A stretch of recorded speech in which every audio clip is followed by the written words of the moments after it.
super special, awesome panel, Q&A sort of thing.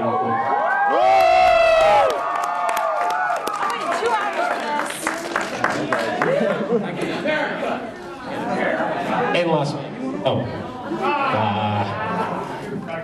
so what we're going to do is we're going to wait for everybody to come in, and then we're going to start doing a Q&A for about 40 minutes or so, and then we're going to have the thing between me and Crows. We have a thing. Yes, we have a thing, Crows. Did you not watch the video where I stared longingly into your eyes for about 3 minutes? And oh, didn't you do something? How many times did you have to flip that Wii mode before you could catch it properly? How many times did you mess up when I caught it correctly? I was channel. It was the first time I ever filmed a video with the. I'm waiting. With the two of us in the same. With the two of us. What the?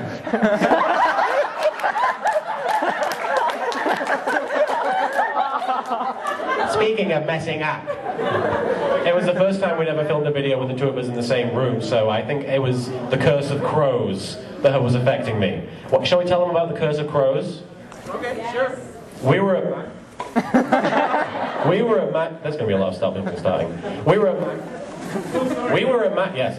MagFest earlier this year, and we all decided we were going to go see Avatar. Oh God! Not the M. Night Shyamalan movie. Thank you. The IMAX experience, the James Cameron one, and we all piled into the car, and we drove down. We were driving to the. New mic! We were driving to the IMAX to go see it, and what happened, Crows?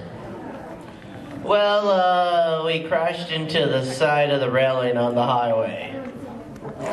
Was anybody injured? No, except maybe Kuriboh's mind.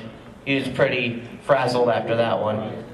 But I still haven't seen Avatar, because I'm sure if I take any kind of public transport, it's going to kill me. I don't know. But yeah, that's the curse of crows. Every time I seem to get into a vehicle with a guy, something goes wrong. Yeah. But anyway, yeah, Yugioh Abridged. What's that? For those of you who don't know, Yugioh Abridged is a project I started when... Did somebody say awesome? Ah, there you go.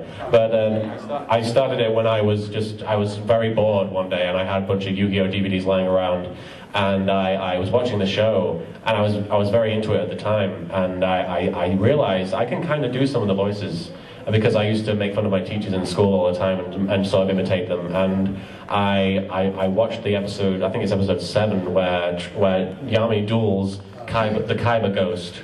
The ghost. And Tristan at the end says, "I knew it wasn't the real Kaiba the whole time." The savant that Tristan is. And I imitated the voice. I was like, you know, it'd be kind of fun if I could sort of take advantage of how goofy Yu-Gi-Oh used to be.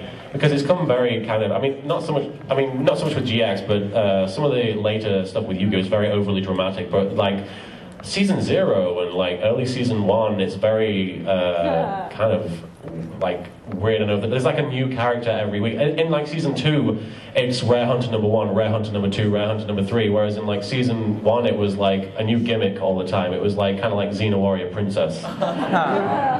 Only an anime film, I don't know. But yeah, I thought, well, I can probably take advantage of that and make it into a hokey, goofy internet series with technical difficulties. But I don't know if you saw the first episode. It's basically me sitting at the computer going, Yu-Gi-Oh was filmed before a live studio audience. Hey Joey, Earth to Joey.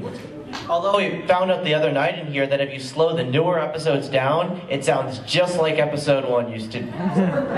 I don't know if any of you came to the screenings yesterday night, but we came in because we were going to crash it and sort of play a trick on everybody. But there wasn't really anybody in here. They were playing the Yu-Gi-Oh! The Abridged movie, and they were playing it at half speed without realizing. So it was like Kaiba, I challenge you to a duel. So it was about as long as the actual movie. But yeah, we had to tell them that there was a problem, and then I wasn't that bad a voice actor. I had to explain, and yeah, so that's how Yu-Gi-Oh! Abridged started, and now we're here in Las Vegas,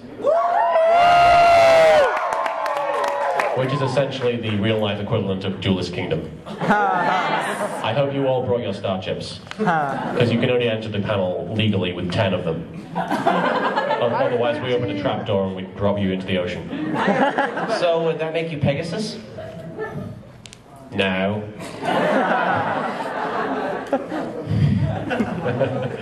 So Q&A. Anybody have any? Do we have any to like go around and ask questions? Anybody? Yes. Who writes all the raps? Well, I wrote a rap, which was kind of the starting point for all that stuff. The starting point for all the music videos that I did.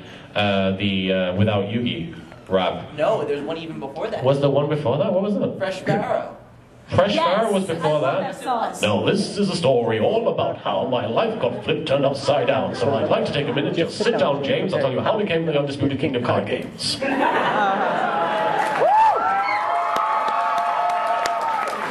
I don't know, I didn't really consider that a rap. I consider it a theme song. I don't know. It's not a rap, thank you very much. Or are you just telling me to put on some leather pants? Yes? It's actually leather shoes. Leather shoes, that's right. But yeah, the first rap I consciously did was Without Yugi, which was inspired by the fact that I heard the Eminem song Without Me, and I was like, this could make a good parody, and You heard it about 3 years too late, too. Right, which meant that it kind of felt like it was new again. And there was one specific line, which was, nobody listens to techno, and I really wanted to turn that into nobody watches Naruto. And that was like, I don't care what it takes, I have to get that in there somewhere. And now it's kind of accurate. I don't know. Really? Yeah. Yeah. But, You don't really write things, you just write lines and, things to get to those lines. I don't really write things, I just write things. Is that what you just said? And then I write things to get to those things. That's not writing. But yeah, I did that Without Yugi rap, and that was all me writing that. And that was kind of like a joke, like, because I just started updating the series a lot more frequently at that point, and I thought I have to do something to sort of announce, yes, I'm back, everybody. I've not fallen by the wayside and been forgotten about, hopefully. And it was kind of a joke because I sort of called out all the other abridgers as well, and they kind of got in on the joke, and they did their own raps as well, which was kind of fun. And then what? One of them hired you. What, you mean Team 4-Star? Yeah, pretty soon after that, I got approached by Team 4-Star to be the narrator on Dragon Ball Z Abridged, which is an awesome series. And it's a privilege to be the narrator and Frieza on Dragon Ball Z Abridged. And after that, we did, what rap came next? It was I'm on a Blimp. Yes. Which I can't repeat for obvious reasons. I'm on a blimp. I'm on a blimp. Everybody look at me, because I'm on a... Wait, because I'm standing on a blimp. Dueling on a No, blimp. it's just I'm dueling on them. Because I'm dueling on a Yes, blimp. that's right. This isn't going very well. But yeah, I did that, and then we did the Shady, the Jaden versus Yugi rap battle, which was very popular. And that was kind of a joint project because Shady Vox, who does GX Abridged with a guy called X the Dark One, he does like song parodies all the time, and he also does fan dubs and stuff. He's got some really professional equipment. He's a really great audio mixer, and I approached him about the prospect of maybe doing a Jaden versus Yugi video, and he suggested it be a rap, and so he wrote his verses, and I wrote mine. And funnily enough, even though Jaden gets taken out by a motorcycle at the end of that video, unanimously everyone thinks that Jaden won that rap battle. And we got to perform it live at Otakon, which was a really great honor. And we had Shady there. It was me and Shady all the way from at Otakon, which was just wonderful. And if he were here right now, we'd probably do another. We'd do it live.